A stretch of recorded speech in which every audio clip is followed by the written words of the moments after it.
Shalom, saudaraku yang dikasih Tuhan. Kita berjumpa kembali di small group kita pekan ini. Apa kabarnya? Wow, saya terus berdoa agar setiap saudara hari ini dalam keadaan sehat, diberkati Tuhan. Amin. Mari kita akan segera memulai small group kita dan kita akan bersatu hati, kita berdoa. Mari kita berdoa. Tuhan, terima kasih untuk anugerah yang luar biasa yang Tuhan berikan buat kami sehingga hari ini kami boleh berkumpul bersama-sama di small group ini. Kami percaya small group ini adalah small group yang diberkati Tuhan. Sehingga setiap kami yang hadir di tempat ini, semua kami pasti akan menikmati berkat Tuhan. Kalau ada yang sakit, kami akan diberikan kesembuhan oleh Tuhan. Kalau ada yang lemah, kami akan terima kekuatan. Dan pertemuan kami justru akan menyembuhkan satu sama lain. Pertemuan kami akan menguatkan satu sama lain. Ketika sekeliling kami hari ini dihantui dengan ketakutan, mereka khawatir dengan situasi pandemi yang ada. Tetapi kami berdoa dengan adanya small group yang ada di beberapa tempat. Kami percaya, kami berdoa di dalam nama Tuhan Yesus. Maka tempat-tempat di mana kami tinggal, daerah sekitar kami, mereka akan mengalami mujizat kesembuhan. Zona merah yang ada di sekitar kami akan berubah menjadi zona yang bersih, zona yang sehat. Dalam nama Tuhan Yesus, bahkan orang-orang di sekitar kami belum merasakan kehadiran-Mu bersama-sama dengan kami. Terima kasih untuk hari ini. Biarlah ada pewahyuan dan pengertian buat kami untuk menerima firman Tuhan daripada Tuhan. Dalam nama Tuhan Yesus, kami siap untuk terima materi small group kami. Haleluya. Sama-sama katakan amin. Puji Tuhan. Saudaraku yang dikasih Tuhan, kita mungkin percaya bahwa kutuk yang dilontarkan kepada kita oleh orang lain itu tidak akan pernah mungkin terjadi. Karena firman Tuhan juga berkata, seperti burung mengirap dan burung layang-layang terbang, demikianlah kutuk tanpa alasan tidak kena. Ya, beberapa mungkin saudara sering lihat dalam kehidupan sehari-hari, ada orang-orang yang sengaja melontarkan kutuk dalam hidup kita. Ya, kita dikutuk macam-macam lah, ya. Tetapi kita juga mungkin meyakini bahwa kutuk itu tidak akan mungkin terjadi. Ya, namun mungkin sudah merasa tanpa disadari hidup kita ini kok terasa berada di bawah kutuk ya. Buktinya usaha selalu gagal. Rumah tangga kacau terus. Anak-anak sakit-sakitan, nggak sembuh-sembuh. Atau mungkin sudah merasa anakmu gagal. Kalau kita boleh gambarkan, tepat rasanya seperti orang yang kena kutuk. Dan ternyata menurut Tuhan memang kita ini kena kutuk. Ya. Kenapa bisa demikian? Bukankah kutuk tanpa alasan itu tidak mungkin terjadi atau tidak mungkin kena kepada kita? Tapi kenapa ini bisa terjadi? Saudaraku, firman Tuhan mengajar kita bahwa rupanya tanpa kita sadari, kita ini sudah melakukan pelanggaran, kita melakukan kesalahan yang mengakibatkan kutuk itu bisa kena kepada kita. Kutuk itu bisa tembus kepada kita. Kutuk itu bisa terjadi kepada kita. Kenapa? Karena kita melakukan kebiasaan-kebiasaan yang biasa dilakukan oleh nenek moyang kita, oleh keluarga kita, oleh teman-teman kita, yang sebenarnya itu merupakan pelanggaran di hadapan Tuhan. Tuhan gak suka ada anak-anak Tuhan yang seperti itu, tapi kita justru melakukannya dalam kehidupan kita.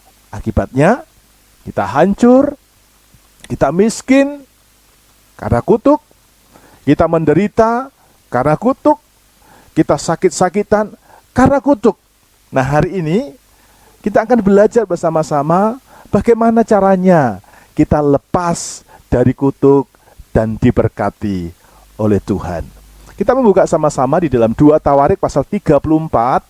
Kita akan membaca ayat 15 dan ayat yang ke-18. Untuk menyingkat, saya ajak saudara membaca 2 ayat ini. Mari sama-sama kita membaca. 2 Tawarik 34 ayat yang ke-15. 2, 3. Maka berkatalah Hilkia kepada Safan, panitera negara itu, aku telah menemukan kitab Taurat di rumah Tuhan. Lalu Hilkia memberikan kitab itu kepada Safan. Ayat 18. Safan panitera negara itu memberitahukan juga kepada raja, Imam Hilkia telah memberikan kitab kepadaku. Lalu Safan membacakan sebagian di depan raja. Nah, sesuai dikasih Tuhan, bagaimana caranya kita bisa terlepas dari kutuk dan kita diberkati oleh Tuhan. Dari Alkitab yang kita sudah pelajari, ada kisah bagaimana bangsa Israel hidup di bawah kutuk, hancur, gagal, selalu kalah, menderita hidupnya. Sampai suatu ketika Tuhan memilih dan mengangkat seorang raja bernama Yosia. Nah, Yosia ketika dalam pemerintahannya, dia mengubah sistem pemerintahannya, dia mengubah cara hidupnya, sehingga ketika Yosia menjadi raja, dia mengajarkan, dia memberitahukan kepada semua orang-orang yang bekerja bersama-sama dengan dia untuk berubah cara hidupnya. Sehingga akhirnya yang terjadi adalah kehidupan bangsa Israel dan Yosua, dia bebas dari kutuk dan diberkati oleh Tuhan selama pemerintahan Raja Yosia. Nah, saudaraku, apa rahasianya bisa lepas dari kutuk dan diberkati Tuhan? Yang pertama, yang harus kita lakukan adalah meneliti dan menemukan perkataan Tuhan. Ya, dari ayat yang kita sudah baca, Raja Yosia memerintahkan kepada Hilkia untuk meneliti dan membaca firman Tuhan. Saudara yang dikasih Tuhan, syarat pertama untuk kita bisa bebas dari kutuk dan hidup dalam berkat adalah kita harus meneliti firman. Nah, meneliti firman itu dimulai dengan baca firman. Jadi saudara harus punya firman dalam hidup saudara. Saudara harus punya Alkitab. Alkitab ini jangan hanya jadikan pajangan di rumah. Alkitab itu jangan hanya jadikan simbol di dalam HP saudara. Alkitab itu jangan hanya sebagai tanda bahwa engkau Kristen, tapi Alkitab ini harus mulai dibaca, ya. Kemudian dimengerti, sehingga akhirnya kita bisa memahami apa yang firman Tuhan katakan kepada kita. Kalau saudara baca firman Tuhan, kalau saudara meneliti firman Tuhan, maka firman itu mengajar saudara. Kemudian menyatakan kesalahan, dan ini yang terjadi di masa Yosia. Yosia disingkapkan kesalahan bangsa Israel selama ini. Baca firman. Dan yang ketiga, memperbaiki kelakuan. Lalu kelakuannya diperbaiki. Yosia akhirnya bisa tahu bagaimana caranya, karena firman tadi mendidik dia, mengarahkan dia. Dan setiap firman yang kita baca itu pasti akan mendidik saudara untuk berjalan dalam kebenaran. Oleh karena itu, saudaraku yang dikasih Tuhan, mayoritas kita berasal dari latar belakang keluarga yang mungkin tidak mengenal Tuhan. Tetapi kita bersyukur kepada Tuhan karena anugerahnya. Karena Tuhan, maka kita boleh mendapatkan jalan kebenaran dan hidup. Kita boleh mengenal Tuhan. Oleh karena itu, supaya kita bebas dari kutuk masa lalu, kita hidup di dalam berkat Tuhan, maka yang pertama yang harus kita lakukan adalah kita harus meneliti dan menemukan perkataan Tuhan. Saudara harus suka baca Alkitab. Saya baca sampai sudah menemukan pesan Tuhan buat hidup saudara. Mari saudaraku, Tuhan tetapkan kita untuk hidup dalam berkat.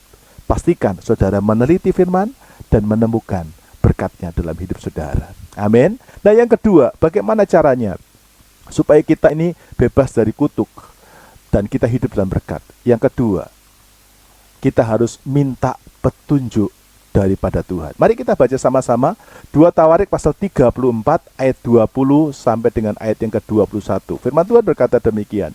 Kemudian raja memberi perintah kepada Hilkia, kepada Ahikam bin Safan, kepada Abdon bin Mika, kepada Safan panitera negara itu, dan kepada Asaya hamba raja, katanya, pergilah, mintalah petunjuk Tuhan bagiku, bagi yang masih tinggal di Israel dan di Yehuda, tentang perkataan kitab yang ditemukan ini, sebab hebat kehangatan murka Tuhan yang dicurahkan kepada kita, oleh karena nenek moyang kita tidak memelihara firman Tuhan dengan berbuat tepat seperti yang tertulis dalam kitab ini. Ya, yang kedua, kita harus minta petunjuk kepada Tuhan.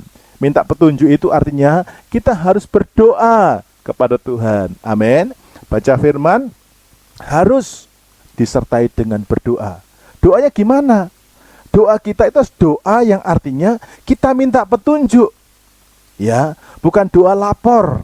Ya, seperti kita masuk ke sebuah kompleks, tamu harap lapor. Nah, seringkali kita berdoa seperti orang menghampiri satpam. Pak, saya mau ke rumah ini. Ya, tidak ada komunikasi. Tapi doa itu artinya saudara meluangkan waktu untuk berdua bersama Tuhan. Ya. Dan itu berarti saudara harus meninggalkan hal-hal dunia. Saudara harus meninggalkan pekerjaanmu, tinggalkan dulu. Ya, saudara harus tinggalkan tontonanmu. Saudara harus tinggalkan HP-mu. Ya, yang mungkin tadi lagi kling, ya mungkin saudara jualan online, harus bisa untuk meluangkan waktu. Coba kalau boleh jujur, dalam satu hari, berapa jam Anda berikan untuk Tuhan? Ayo, ya, apakah Anda sibuk terus? Ya, saya bangga, saya kagum dengan saudara yang diberkati dengan usaha. Ya, Anda aktif dengan online saudara. Tidak masalah, itu hal yang baik. Tapi satu hal yang kita perlukan supaya kita bebas dari kutuk dan kita diberkati Tuhan, Anda harus punya waktu untuk minta petunjuk kepada Tuhan. Tinggalkan HP saudara untuk Anda luangkan waktu berdua dengan Tuhan. Saat engkau meluangkan waktu saudara dengan Tuhan, engkau bersama dengan Tuhan, engkau nikmati hubunganmu dengan Tuhan, dan engkau akan terima dampaknya. Apa dampaknya?